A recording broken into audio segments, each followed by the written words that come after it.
자, 여당 이야기로 한번 이어가도록 하겠습니다. 장가희 기자, 총선 앞두고 영남 중진 의원들에 대한 희생론이 나왔습니다. 국민의힘에서는요.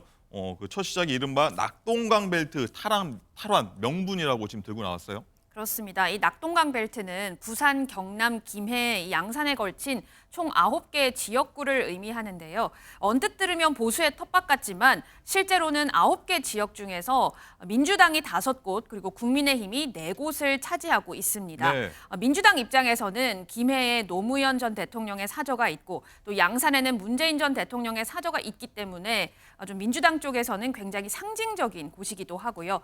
국민의힘에서도 5대4 구도이기 때문에 더 이상은 뺏겨서는 안 되는 곳입니다. 그래서 국민의힘에서는 5선의 서병수 그리고 3선의 김태우 의원에게 이곳에 자객 출마를 공개 권고했습니다. 서병수 의원에겐 현재 민주당 전재수 의원이 20대, 21대를 지낸 부산 북강서 갑 도전을 권유했고요. 그리고 김태우 의원에겐 민주당 김두관 의원 지역인 경남 양산 을 출마를 원하고 있습니다. 특히 김태우 의원도 경남지사를 했고 김두관 의원도 경남지사를 했기 때문에 흥미로운 매치가 될 것으로 보이는데요. 이 3선 조혜진 의원에게도 또 요구를 했습니다. 중진들의 험지 출마를 요구하는 한동훈 위원장의 말을 들어보시겠습니다. 승리하기 위해서 더 적극적으로 헌신해야만, 많은 사람이 헌신을 해야만 그것이 국민의힘의 승리의 길이라고 생각합니다. 저도 불출마하지 않았습니까? 불출마가 꼭 답은 아닙니다. 꼭 이겨야 할 것.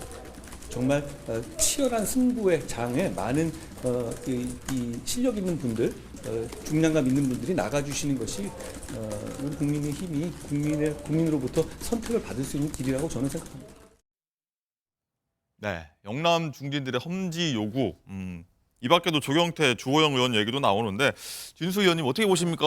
중진들 입장에서는 이걸 잘 받아들일지, 수긍할지, 아니면 다른 생각을 또 가질지 궁금하거든요. 근데 이미 많은 중진들이 어느 정도 각오는 하고 계셨지 않을까 싶은데 이번에 이제 처음으로 한동훈 표 영남 중진 희생 및 험지 출마 카드가 이제 첫 선을 보인 건데요. 네. 서병수 의원님은 이제 이미 수용하겠다 이렇게 말씀을 그렇겠죠. 하셨고 김태호 의원도 깊이 고민하고 있다고는 하지만 아마 수용하지 않을 수가 없을 것 같습니다. 왜냐하면 4년 전에도 당의 요구를 좀 거절하고 무소속 탈당 무소속 출마했다 다시 복당하신 분이기 때문에 또 같은 일을 반복하지는 않지 않겠나 부담이 되실 거고요. 네. 조혜진 의원 같은 경우는 근데 지금 김태호 의원이나 서병수 의원의 경우는 과거에 부산시장 또 경남지사를 했기 때문에 네. 그 권역 전체에 인지도도 있고 하기 때문에 일정한 지지도도 있기 때문에 저는 가능성이 매우 높다고 보고요. 그런데 조혜진 의원의 경우는 그게 아니고 그 밀양 그 지역에서 그냥 3선 그리고 또 재선하고 한 텀 쉬고 3선을 하시고 있기 때문에 조혜진 의원으로서는 선뜻 받기 힘든 제안이 아닌가 싶습니다. 이건 네. 제 개인적인 생각이고 조혜진 의원이랑 얘기도 안 해봤습니다만 네. 하여튼 예, 그렇습니다. 그런데 사실은 서병수 의원이나 김태호 의원에게 저 지역을 옮기는 거지만 저 지역이 그렇게 또 험지라고 볼 수는 없습니다. 전체적으로 같이 지역 아니면 인근에 있는 지역이기도 했고요. 네, 그 지역은 영남 지역은 어쨌거나 국민의힘으로서는 충분히 그 지지세가 일정하게 높은 지역이기 때문에 지역 예. 바꿨다고 해서 막 험지다 이렇게 그 보기는 힘들죠. 네. 뭐 좀 불만이 좀 있을 수 있다 이런 얘기도 나오는데 어떻게 보십니까? 각 의원들에 대해서는? 아까 그 두 분은 네. 불만이 있어도 내색하기 좀 힘드실 것 같고 이미 또 거의 수용 분위기고요. 조혜진 의원이나 아니면 또 이제 남아 있는 분들이 뭐 거론되는 게 조경태 의원, 조경태 의원, 주호영 의원 계시는데. 그분들은 이제 고민이 굉장히 많이 되실 것 같다. 선뜻 받아들이기 힘들지 않을까 싶은데 네. 그래도 뭐 당을 위해서 좀 어떤 결심을 하시는지 좀 지켜보겠습니다. 네, 말씀하셨듯이 이제 서병수 의원 같은 경우는 민주당 전재수 의원과 어쨌든 맞붙게 됐는데 뭐 전재수 의원 같은 경우에는 그쪽에서 지역 2선을 했지 않습니까? 재선을 했고 탄탄한데 네. 서병수 의원의 어떤 도전 어떻게 생각하는지 좀 궁금하지 않습니까? 저희가 목소리 한번 담아봤습니다. 옮겨 심기잖아요. 현역 국회의원을 옮겨 심기 하는 겁니다. 부산 진구에서 공천을 못 받고 밀려서 북구로 오는 겁니다. 그리고 당에 대한 헌신을 말씀하시던데, 당에 대한 헌신을 말씀하시기 이전에 우리 북구 지역의 지역 주민들과 지역에 대한 헌신을 먼저 말씀하시는 것이 예의이자 도리라고 생각을 합니다. 네, 옮겨 심기다 하면서 뭐 자신감일까요? 뭐 그런 건 아직 느껴지지 않고 한번 지켜보겠다 이런 의도인 것 같은데, 김상일 대변인님, 네. 일단 민주당 입장에서도 좀 자리 지키는 게 일단 중요하게 떠올랐지 않습니까? 네. 일단 국민의힘에서는 도전해온 입장인데 네. 어쨌든 중량감 있는 인사들 상대하는 것, 네. 민주당 입장에서는 뭐 모르겠습니다. 호재일까요? 뭐 악재일까요? 어떻게 받아들여야 될까요? 뭐 호재는 아니겠죠. 예를 들어서 뭐 갈등을 해가지고 여기에 온다거나 아니면 그 역량이 좀 없어 보이는 사람을 뭐 마지못해 공천하거나 이러면은 이제 호재겠지만 지금 뭐 서병수 의원이나 김태호 의원은 꼭 그런 건 아니잖아요. 근데 여기에 문제는 뭐냐 이런 겁니다. 기본적으로 이 코드가 뭐냐 이거예요. 그 전략이 뭐냐 이거예요. 전략이 희생이잖아요.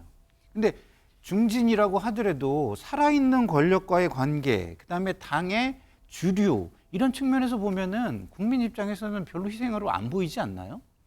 그래서 저는 저게 뭐지? 이런 생각이 들어요. 이도 아니고 저도 아닌데 그러면은 비주류에 대해서 그냥 중진이라는 이유로 쳐내는 건가 오히려?